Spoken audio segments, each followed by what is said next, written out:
à partir de ce type de challenge d'intérêt national qui font des deux entités des partenaires fidèles. Autour de cette table est né un véritable mariage dit du corps et du cœur.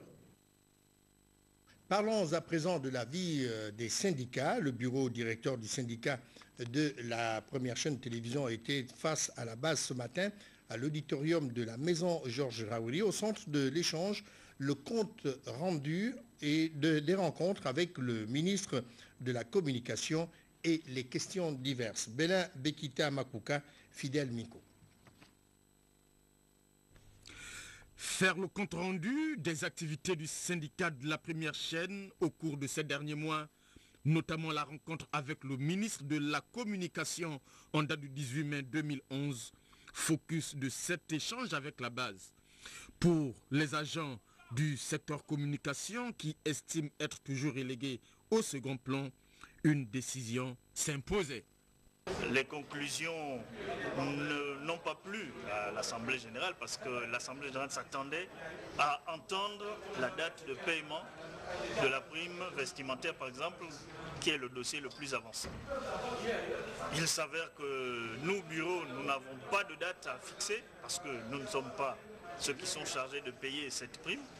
Et en l'état actuel du dossier, il n'y a aucune lueur d'espoir que cette prime soit rapidement payée. Mais ce qui bloque, c'est que le ministère payeur, c'est le ministère du budget et des comptes publics. Le dossier de la prime vestimentaire est à la solde depuis plus d'un mois. Les fonctionnaires de la solde bloquent ce dossier.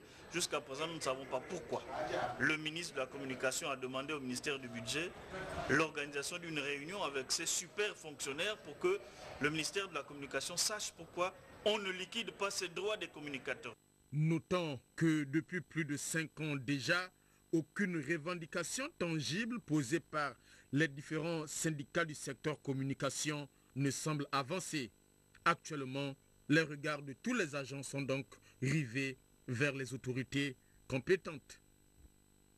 Parlons à présent de ce séminaire ou encore de cet atelier de validation du document technique sur l'emploi des jeunes au Gabon qui s'est tenu ce jour à l'Office national de l'emploi en présence donc du ministre de l'Emploi, le ministre du Travail, de l'Emploi et de la Prévoyance sociale, Angélique Nguema. Ont assisté donc à cette rencontre les jeunes des différentes structures associatives, les partenaires sociaux et les techniciens des départements ministériels concernés. Le reportage est de Paul Nsiaki sur les images de Bernard Pambo.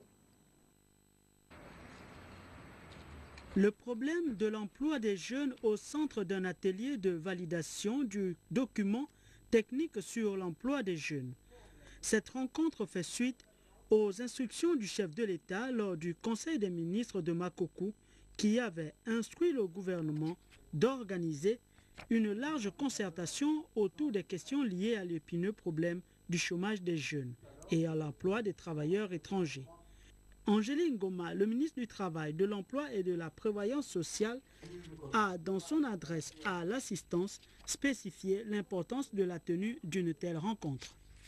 Dans cette approche participative, j'ai mis en place une commission tripartite pour élaborer un document technique qui est soumis à votre appréciation au cours de cet atelier.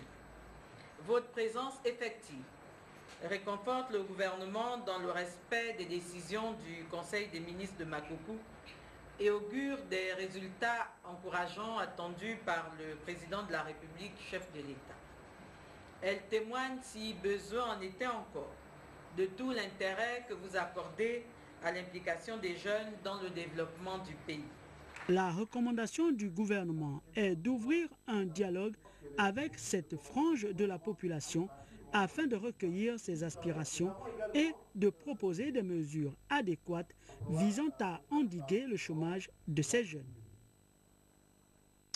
Le ministre de l'Enseignement technique, Célestine Ba-Ogoa, a donc eu une séance de travail avec les responsables politico-administratifs de la province de l'Ogooué-Vindoé, ceux faisant partie donc du département de la Lopé et les populations de la ville de Boué pour leur expliquer la portée du projet de construction de la future école de transformation du bois un projet initié par le chef de l'État Ali Bongo Ondimba. Cédric Mouelé Malonga nous fait donc l'économie de cette nouvelle.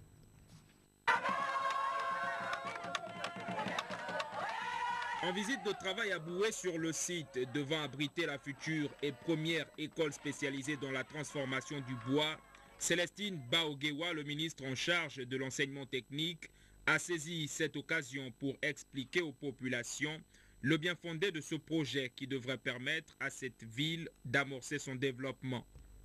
Je voudrais solliciter l'adhésion totale des Ogivins et des Ogivines pour la réalisation de ce projet qui est cher au chef de l'État et qui est un projet ici qui est un véritable projet de développement de la contrée parce que cette école est une référence nationale mais elle sera également une référence régionale. La présence de Célestine Baogewa ici n'est pas un hasard. Lors du 4e Conseil des ministres délocalisé dans la province de Logwe-Vindo, de passage à Boué, le chef de l'État, Ali Bongo Ondimba, avait annoncé ce projet de construction de la future école des métiers du bois. Pour lui, aucun département ne doit être oublié. Reste à présent que les populations de Boué se l'approprient. Voilà, avant de clore cette édition d'information, juste le temps de vous rappeler que le directeur des concours porte à la connaissance des candidats au concours interne d'entrée à l'école normale supérieure qui a lieu ce jeudi 26 et ce vendredi 27 mai 2011 dans chaque chef-lieu de province que pour le centre de Libreville également.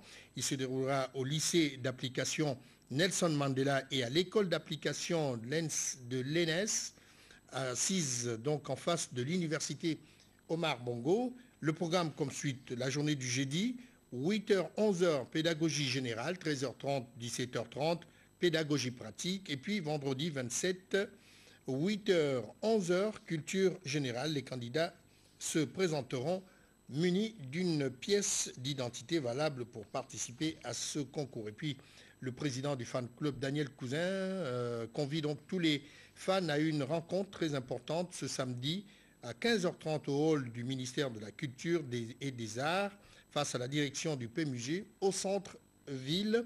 Compte tenu de l'importance de l'ordre du jour, la présence de tous est vivement souhaitée. Les contributions du chef de l'État gabonais sont très attendues donc au sommet extraordinaire de l'Union africaine à Addis Abeba. C'est l'une des nouvelles, ou si vous voulez, la nouvelle phare de cette édition d'information que nous vous avons présentée. Merci encore et bonne soirée à tous.